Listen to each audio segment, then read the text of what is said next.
خوش آمدید my dear students. آج ہم میر انیس کی ربائی پر بات کرتے ہیں. چونکہ میر انیس کے جو والد تھے، دادا تھے اور ان کے جو پردادا تھے وہ سارے کے سارے لوگ شاعر تھے، اس لیے میر انیس کو پشتنی شاعر کہا جاتا ہے. میر انیس نے مرثیہ گوئی اور مرثیہ خوانی کو بام عروج تک پہنچایا، اس لیے کہ ہم میر انیس کو زیادہ تر مرثیہ گو کی حیثیت سے ہی جانتے ہیں. لیکن مرثیوں کے علاوہ میر انیس نے رباعیاں بھی لکھی ہیں. ان کی چست رباعیاں علم و حکمت اور اخلاق سے بری پڑی ہیں. میرے پیارے طلاب،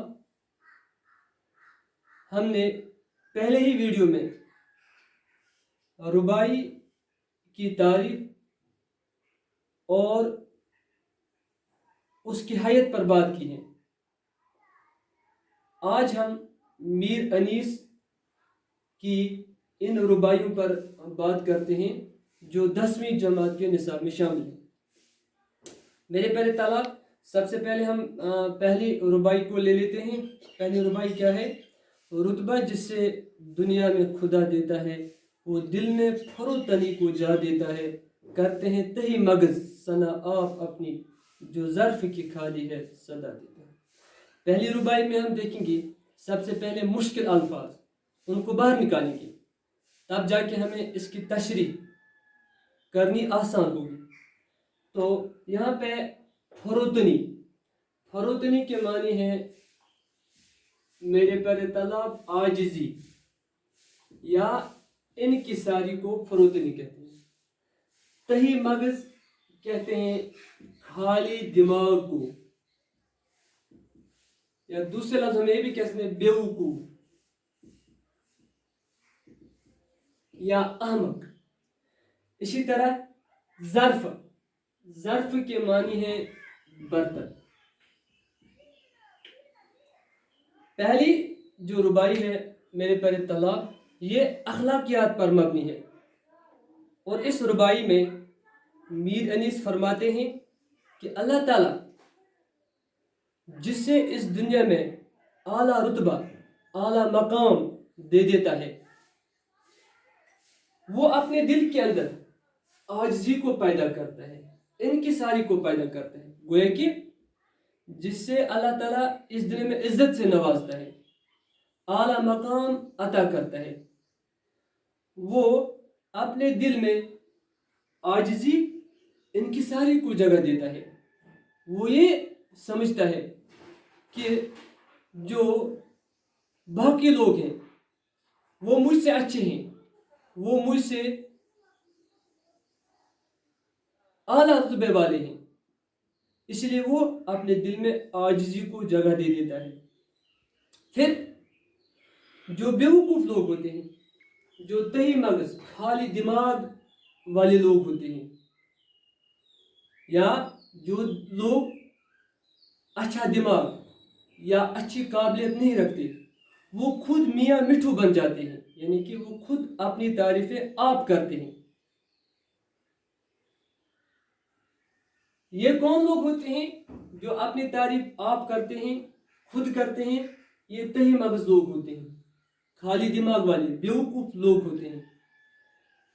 اس لیے کہا جاتا ہے کہ جو ظرف کی خالی ہے صدا دیتا ہے، یعنی خالی مٹکا زیادہ سنائی دیتا ہے. اگر مٹکا بھرا ہوا ہو تو بجا بجا کر بھی وہ آواز نہیں دیتا.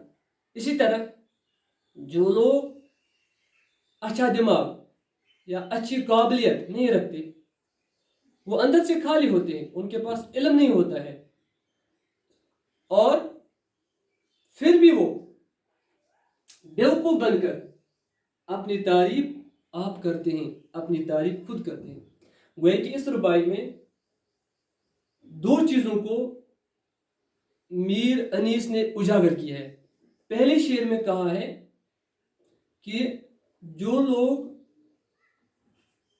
اچھے ہوتے ہیں یا جنہیں اللہ تعالیٰ عزت سے اچھے مقام سے نوازتا ہے، وہ اپنے آپ کو کچھ بھی نہیں سمجھتے ہیں، بلکہ خود سے وہ دوسروں کو ترجیح دیتے ہیں اور ان کے اندر عاجزی آ جاتی ہے۔ لیکن جو لوگ اچھا دماغ نہیں رکھتے، اچھی قابلیت نہیں رکھتے، وہ خود اپنی تعریفیں کرتے رہتے ہیں۔ اس لیے یہاں پہ جو تہی مغز ہے، جو خالی دماغ ہے، اس تہی مغز کو خالی ظرف کے ساتھ تشبیہ دی گئی۔ اسی طرح میرے پیارے طلاب، اب دوسری ربائی جو ہے، ماں باپ سے بھی سوا ہے شفقت تیری، افزوں ہے تیری غضب سے رحمت تیری، جنت انعام کر کہ دوزخ میں جلا، وہ رحم تیرا ہے یہ عدالت تیری۔ اس ربائی میں میر انیس نے اللہ تعالیٰ کی رحمت کو اجاگر کیا ہے،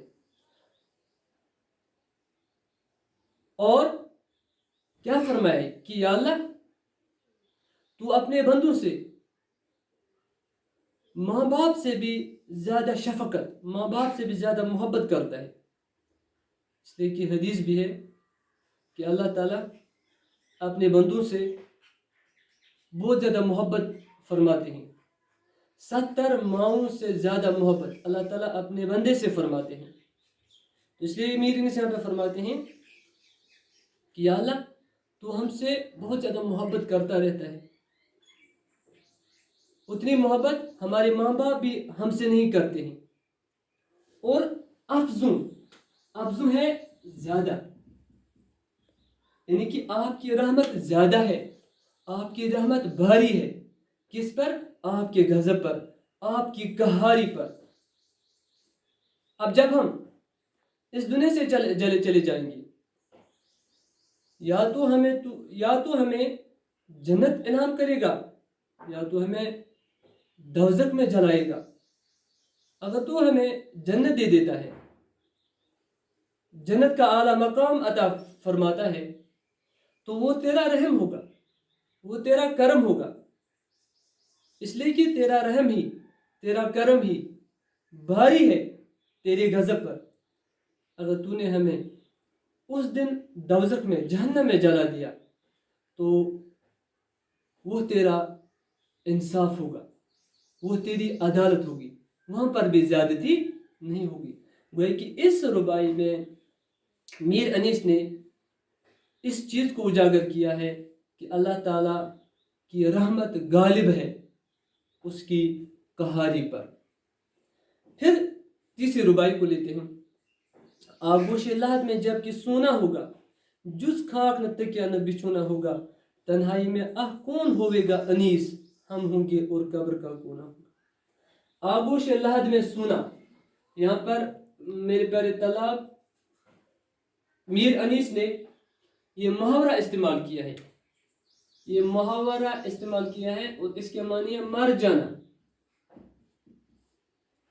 یا قبر میں دفن ہونا، آغوش لحد میں سونا۔ اور میرے پیارے طلاب یہ جو انیس ہے، انیس یہاں پر 2 معنوں میں استعمال کیا گیا ہے۔ انیس خود شاعر کا، میر بابر علی انیس کا تخلص ہے ایک۔ انیس کے دوسرے معنی جو اس ربائی میں استعمال کیے گئے ہیں، ہمدم، دوست کے معنوں میں بھی استعمال کیا گیا ہے۔ اب اس ربائی میں میر انیس نے دنیا کی نابائداری کو، دنیا کی بے ثباتی کو بیان کیا ہے۔ کیا فرمایا ہے کہ جب ہم اس دنیا میں چلے جائیں گے، اس دنیا سے ہم چلے جائیں گے، تو ہمیں قبر میں بیٹھنا پڑے گا، اور وہاں پر ہمیں حساب و کتاب دینا ہوگا۔ آغوش لحد میں جب کہ سونا ہوگا، جب ہم مر جائیں گے اور ہمیں قبر میں ڈال دیا جائے گا، تو وہاں پر ہی ہمیں بیٹھنا ہوگا، جز خاک نہ تکیا نہ بچھن ہوگا، گھر کی طرح وہاں پر قالین نہیں ہوں گے، وہاں پر نمدے نہیں ہوں گے، وہاں پہ تکیے نہیں ہوں گے، نہ وہاں پہ اڑنا ہوگا، نہ وہاں پہ بچھونا ہوگا، صرف خاک ہی خاک ہوگی، صرف مٹی ہی مٹی ہوگی۔ پھر کیا فرماتے ہیں؟